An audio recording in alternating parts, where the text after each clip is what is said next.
Hello students, welcome to ABR tech academy. మనం last క్లాస్లో logic gates అనే కాన్సెప్ట్ని స్టార్ట్ చేసుకున్నాం కదా. జనరల్గా ఈ లాజిక్ గేట్స్ ఎక్కడ వాడుతూ ఉంటారు?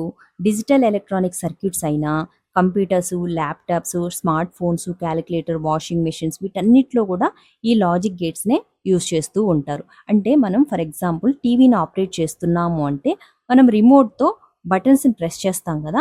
ఆ ప్రెస్ చేసినప్పుడు మనము ఇన్పుట్ని ఆ డివైస్కి ఇస్తున్నట్టు.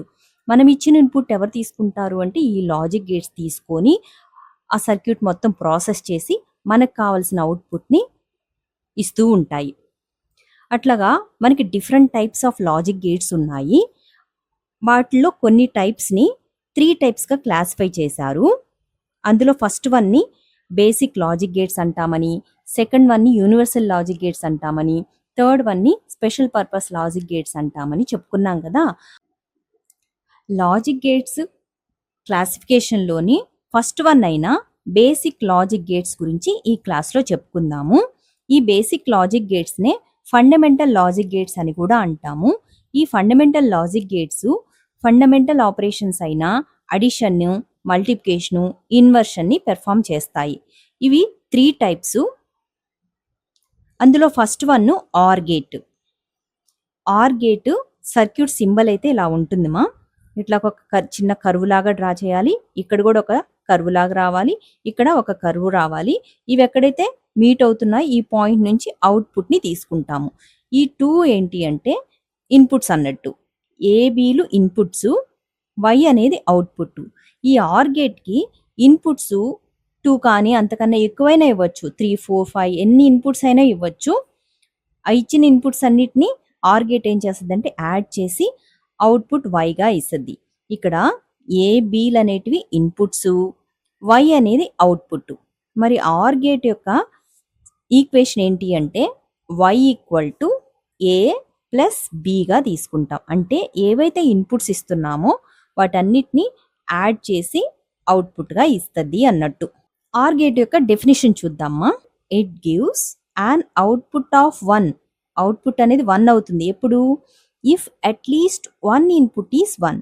అంటే మనం ఇచ్చే ఇన్పుట్లో ఏ ఒక్కటైనా 1 అయింది అంటే అవుట్పుట్ అనేది 1 అవుతుంది అని చెప్పేదే ఆర్ గేట్ యొక్క డెఫినేషన్. ఇప్పుడైతే మనము ఏం ఇన్పుట్స్ ఇస్తున్నాము, అవుట్పుట్గా ఏమొస్తుందో మెన్షన్ చేసే టేబుల్నే ట్రూత్ టేబుల్ అంటాం. ఈ ట్రూత్ టేబుల్ ఏముంటుందంటే ఏమి ఇన్పుట్స్ ఇస్తున్నాము, అవుట్పుట్గా ఏమొస్తుంది అనేది మెన్షన్ చేసి ఉన్న టేబుల్నే ట్రూత్ టేబుల్ అంటాం.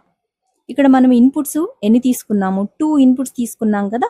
ఏ బీలు అనేటివి ఇన్పుట్స్, వై అనేది అవుట్పుట్. సో ఇన్పుట్ దగ్గర ఏబీలు రాయాలి, అవుట్పుట్ దగ్గర వై అని మెన్షన్ చేయాలి. ఇక్కడ మనం 2 ఇన్పుట్స్ ఇస్తున్నాం కాబట్టి మనకి 4 పాసిబిలిటీస్ ఉంటాయి ఇన్పుట్స్. A0, B0 అని. ఒకవేళ A0 ఇచ్చి B1 ఇస్తే అవుట్పుట్ ఏమొస్తుంది? A1 ఇచ్చి B0 అయితే అవుట్పుట్ ఏమవుతుంది? ఏబీలు 2 కూడా 1 ఇచ్చినప్పుడు అవుట్పుట్ ఏమవుతుంది అనేది ఈ టేబుల్లో మెన్షన్ చేసి ఉన్నారు. మామూలుగా డెఫినేషన్ ఏం చెప్తున్నారు? అవుట్పుట్ 1 రావాలి అంటే మనం ఇచ్చిన ఇన్పుట్స్లో అట్లీస్ట్ ఒక్కటైనా 1 అయ్యి ఉండాలి, లేదంటే అవుట్పుట్ 0 అవుతుంది. ఇక్కడ చూడండి మా ఫస్ట్ కేసులో A0 ఇచ్చాము, Bని కూడా 0 ఇచ్చాము. 2 0లే కదా, ఏ ఒక్కటి కూడా 1 లేదు కదా ఇన్పుట్స్లో, కాబట్టి అవుట్పుట్ 0 అయిపోతుంది. అట్లాగే సెకండ్ కేసులో తీసుకున్నామంటే A0 ఇచ్చాము, Bని 1గా తీసుకున్నాం. అంటే అట్లీస్ట్ ఒక్కటైనా 1 ఉండాలి. ఇక్కడ B1 ఉంది కదా, కాబట్టి అవుట్పుట్లో 1 వస్తుంది. నెక్స్ట్ కేసులో A1 తీసుకున్నాము, Bని 0 తీసుకున్నాం. అంటే ఏని 1 తీసుకున్నాం కాబట్టి అట్లీస్ట్ ఒక్కటైనా 1గా ఉంది కాబట్టి అవుట్పుట్ 1 అయ్యింది. నెక్స్ట్ ఇక్కడ A1 తీసుకున్నాం, Bని కూడా 1గా తీసుకున్నాం. అంటే 2 ఇన్పుట్లు 1, మనకి ఒక్కటైనా 1 ఉండాలి, అట్లీస్ట్ 1 ఇన్పుట్ 1 ఉండాలి. కాబట్టి ఇక్కడ 2 ఇన్పుట్స్ 1 కాబట్టి అవుట్పుట్ 1 అవుతుంది. మరి ఇక్కడ ఎందుకు 0 అయింది? 2 ఇన్పుట్స్ 0 ఇచ్చాం, ఒక్కటి కూడా 1 అనే ఇన్పుట్గా లేదు కదా, అందువల్ల అవుట్పుట్ 0 అయింది. ఈ విధంగా మనం ఏం ఇన్పుట్స్ ఇస్తున్నాము, అవుట్పుట్గా ఏమొస్తుంది అని మెన్షన్ చేసి ఉన్న టేబుల్నే ట్రూత్ టేబుల్ అంటాము. సో సో ఇండైరెక్ట్గా ఇక్కడ ఏం జరిగినట్టు, ఈ ఆర్ గేట్ ఏం చేస్తుంది అంటే ఇచ్చిన ఇన్పుట్స్ని యాడ్ చేస్తుంది అన్నట్టు. ఫర్ ఎగ్జాంపుల్ చూడండి, 0 + 0 0, 0 + 1 అయితే 1 అవుతుంది, 1 + 0 అయితే 1 అవుతుంది. 1 + 1 అంటే ఇక్కడ 1 గానే తీసుకోవాలి, ఎందుకంటే ఇవన్నీ కూడా బూలియన్ ఆల్జీబ్రా కాన్సెప్ట్లో ఆపరేట్ అవుతాయి కాబట్టి ఈ బూలియన్ ఆల్జీబ్రా కాన్సెప్ట్లో 1 + 1 అంటే 1గా తీసుకోవాలి, 2గా తీసుకోకూడదు. మ్యాథమెటికల్ కాన్సెప్ట్లో తీసుకున్నట్టు 1కి 1 యాడ్ చేస్తే 2 వస్తుంది కదా, ఆ 2 వాల్యూగా తీసుకోకూడదు. ఇక్కడ 1కి 1 యాడ్ చేస్తే 1గానే తీసుకోవాలి, ఎందుకంటే ఇది బూలియన్ ఆల్జీబ్రా కాన్సెప్ట్ కాబట్టి. సో ఒక ఆర్ గేట్ని మెన్షన్ చేసేటప్పుడు మనం మెయిన్గా ఏమేమి రాయాలి అంటే ఫస్ట్ డెఫినిషన్ రాయాలి, తర్వాత సర్క్యూట్ సింబల్ డ్రా చేయాలి, ఆ తర్వాత అవుట్పుట్ ఈక్వేషన్ రాయాలి, కరెస్పాండింగ్గా ఈ ట్రూత్ టేబుల్ డ్రా చేయాలి. ఇది ఆర్ గేట్ ఆపరేషన్ మా. నెక్స్ట్ లాజిక్ గేట్ ఏంటి, బేసిక్ లాజిక్ గేట్స్లో అండ్ గేట్ అన్నమాట. అండ్ గేట్ యొక్క సింబల్ ఇలా ఉంటుంది, ఒక స్ట్రైట్ లైన్ వేసి ఇక్కడ డి లాగా డ్రా చేయాలి. అండ్లో లాస్ట్ లెటర్ డి ఉంది కదా, ఆ డి టైప్లోనే ఉంటుంది, డి షేప్లోనే ఉంటుంది అనమాట ఈ గేట్. దీనికి కూడా 2 ఇన్పుట్స్ ఇస్తున్నాము, ఏ బిలు అనేటివి ఇన్పుట్స్, వై అనేది అవుట్పుట్ అన్నమాట. ఈ అండ్ గేట్ ఏం చేస్తుంది అంటే ఇచ్చిన ఇన్పుట్స్ని మల్టిప్లై చేస్తుంది, it multiply the inputs, multiply చేస్తుంది కాబట్టి y = a.bగా రాసాము. ఇంకో డెఫినేషన్ ఏంటి అంటే ఇంకో విధంగా, it gives an output of 1 only when all inputs are 1. Output అనేది 1 ఎప్పుడవుతుంది అంటే మనం ఇచ్చిన ఇన్పుట్స్ అన్నీ కూడా 1 అయితేనే అవుట్పుట్ 1 అవుతుంది. అంటే ఇచ్చిన ఇన్పుట్స్ అన్నీ 1 అయి ఉండాలి, అప్పుడు మాత్రమే అవుట్పుట్లో 1గా తీసుకుంటాము, లేదంటే 0గా తీసుకోవాలి అని మీనింగ్. అదేనా జరిగింది చూద్దామా.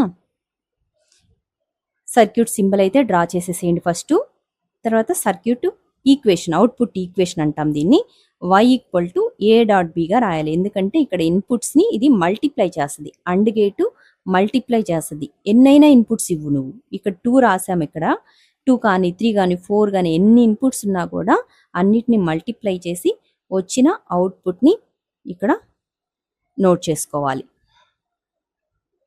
నెక్స్ట్ ట్రూత్ టేబుల్ చూద్దామా.